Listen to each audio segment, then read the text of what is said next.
coffee dealers also speaking. On behalf of Arabia, my colleagues at the DPAC and JTAC, and we go led by Ms. Sabrine, very well welcome to you all on board this Airbus.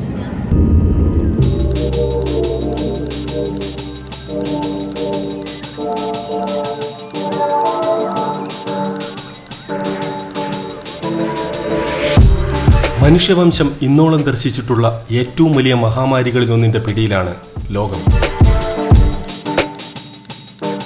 സാമൂഹിക അകലം പാലിച്ച് ചെറുക്കാൻ കഴിയാതെ വന്നാൽ നിലവിലെ സൂചനകൾ പ്രകാരം ലോക ജനസംഖ്യയിൽ 25 മുതൽ 80% വരെ പുതിയ കൊറോണ വൈറസ് ബാധിക്കുമെന്നാണ് വിദഗ്ധർ വിലയിരുത്തുന്നത്. സുരക്ഷിതമായി നാട്ടിലെത്തണം എന്ന ഒറ്റ ആഗ്രഹം മാത്രമേ ഇപ്പോൾ പ്രവാസികൾക്കുള്ളൂ. സ്വന്തം പൗരന്മാരെ തിരികെ നാട്ടിലേക്ക് കൊണ്ടുപോകണമെന്ന് മറ്റു രാജ്യങ്ങൾ നിലപാട് കടുപ്പിച്ചതോടെ ഇന്ത്യൻ നടപടികൾ തുടങ്ങിക്കഴിഞ്ഞു.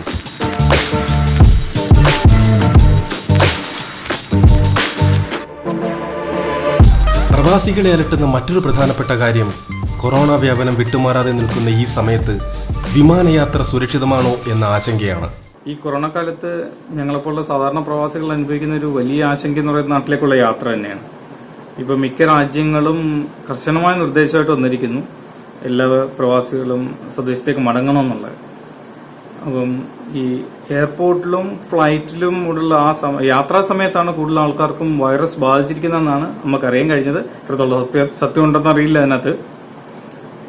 പക്ഷേ ഇതെല്ലാം കടന്നിട്ട് വൈറസ് ബാധ ഇല്ലാതെ നാട്ടിൽ തിരിച്ചെത്താൻ കഴിയുമോ എന്നുള്ള വലിയൊരു ആശങ്കയിലാണ് ഞങ്ങളെപ്പോലുള്ള സാധാരണ പ്രവാസികൾ. ഒരു പ്രവാസി എന്ന നിലയിൽ ഞങ്ങളുടെ എല്ലാവരുടെയും മനസ്സിലുള്ള ഒരു ആശങ്ക ഇതാണ്. കാരണം ഇത്രയും കാലം ഇൻഫെക്ഷൻ വരാതെ കാത്തു സൂക്ഷിച്ചു.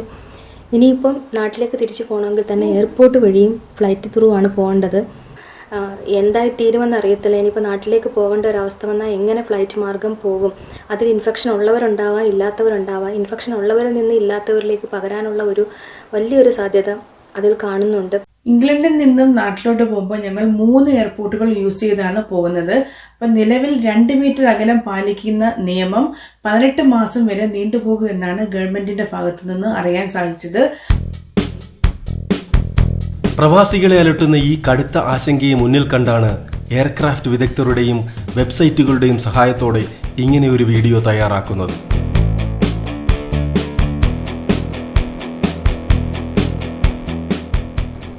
എയർക്രാഫ്റ്റിൽ വളരെ ശക്തമായിട്ടുള്ള ഒരു എയർ റീസൈക്ലിംഗ് പ്രോസസ്സ് തന്നെയാണ് നടക്കുന്നത്.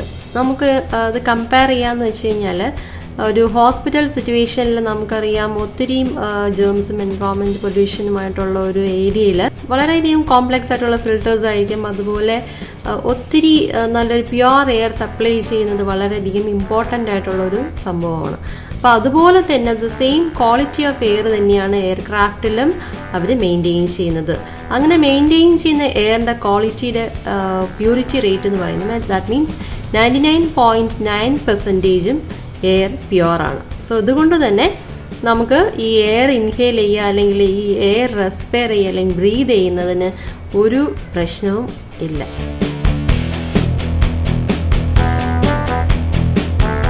ഈ എയർക്രാഫ്റ്റിലുള്ള പ്യൂരിഫിക്കേഷൻ ഓഫ് എയർ നടക്കുന്നത് ഫസ്റ്റ് ഈ പാസഞ്ചർ സോണിൽ നിന്നുള്ള എയറിനെ അവർ എയർ റീസൈക്കിൾ മെഷീനിലോട്ട് കടത്തിവിടുകയാണ്.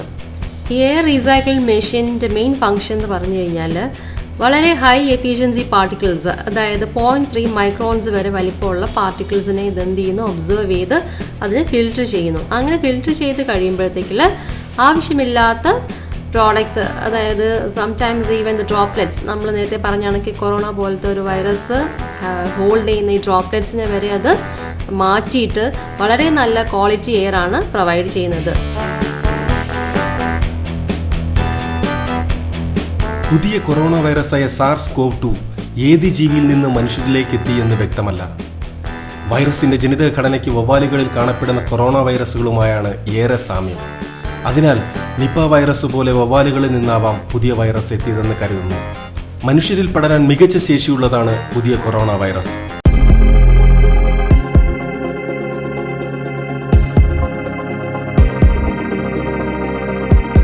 ഒരു പേഷ്യൻ്റ് അതുപോലെ ചുമയ്ക്കുക അല്ലെങ്കിൽ തുമ്മുമ്പോൾ എന്ത് ചെയ്യുന്നു വെച്ചാൽ ഈ ഡ്രോപ്ലെറ്റ്സ് ആണെങ്കിൽ നേരത്തെ പറഞ്ഞ 6 to 8 feet റേഡിയസിലുള്ള ആ ഒരു എൻവയോൺമെൻറ്റിലോട്ട് ഡയറക്റ്റായിട്ട് പോയി ഹിറ്റ് ചെയ്യാണ്.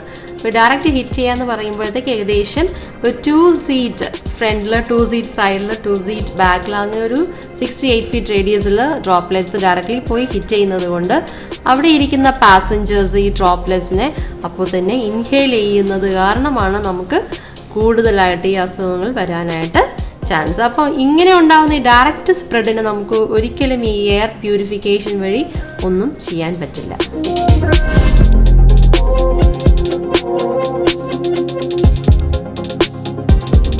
എപ്പിഡമിക് ഏരിയയിൽ നിന്ന് വരുന്ന ഒരു ഫ്ലൈറ്റിൽ ഏതെങ്കിലും ഒരു പാസഞ്ചർ സിക്കായിട്ട് ആ പാസഞ്ചറിന് ഡിസീസ് ഉണ്ടെന്ന് കണ്ടു കഴിഞ്ഞു കഴിഞ്ഞാൽ ആദ്യം ചെയ്യുന്നത് ഈ എയർക്രാഫ്റ്റിനെ അവർ ക്വാറന്റൈൻ ചെയ്യും. ഈ ഇടയ്ക്ക് നമ്മൾ കേട്ടായിരുന്നു ഒരു ക്രൂയിസ് ഷിപ്പിനെ കംപ്ലീറ്റ്ലി ക്വാറന്റൈൻ ചെയ്ത് റിമോട്ട് ഏരിയാസിൽ വെച്ചു. അതുപോലെ ഈ എയർക്രാഫ്റ്റിനെയും അവർ ക്വാറന്റൈൻ ചെയ്യും. അതിലുള്ള പാസഞ്ചേഴ്സ് എല്ലാം ക്വാറന്റൈനിൽ പോകേണ്ടത് അത്യാവശ്യമാണ്.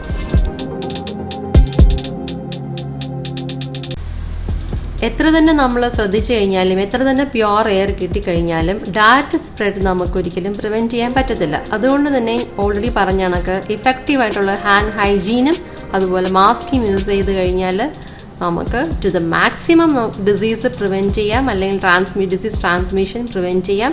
സോ എല്ലാ പാസഞ്ചേഴ്സും ഹാൻഡ് ഹൈജീൻ മെയിൻറ്റെയിൻ ചെയ്യുക, അതുപോലെ തന്നെ മാസ്ക് ഇഫക്റ്റീവായിട്ട് യൂസ് ചെയ്യുക. അങ്ങനെ നമ്മൾ ഫോളോ ചെയ്യുകയാണെങ്കിൽ കൂടുതലായിട്ടും നമുക്ക് ഡിസീസ് ട്രാൻസ്മിഷൻ പ്രിവെൻറ്റ് ചെയ്യാൻ പറ്റും. And you will also get A very safe journey. നിലവിലെ സ്ഥിതിയിൽ സാധാരണക്കാർക്ക് എന്താണ് ചെയ്യാൻ കഴിയുക? കൊറോണ വൈറസുകളെക്കുറിച്ച് 40 വർഷമായി പഠിക്കുന്ന ലോകത്തെ ഏറ്റവും പ്രമുഖ കൊറോണ വിദഗ്ധരിൽ ഒരാളായ ഡോക്ടർ വീസിന്റെ ഉത്തരം ഇതാണ്: വീട്ടിൽ തന്നെ ഇരിക്കുക, സുരക്ഷിതരായി.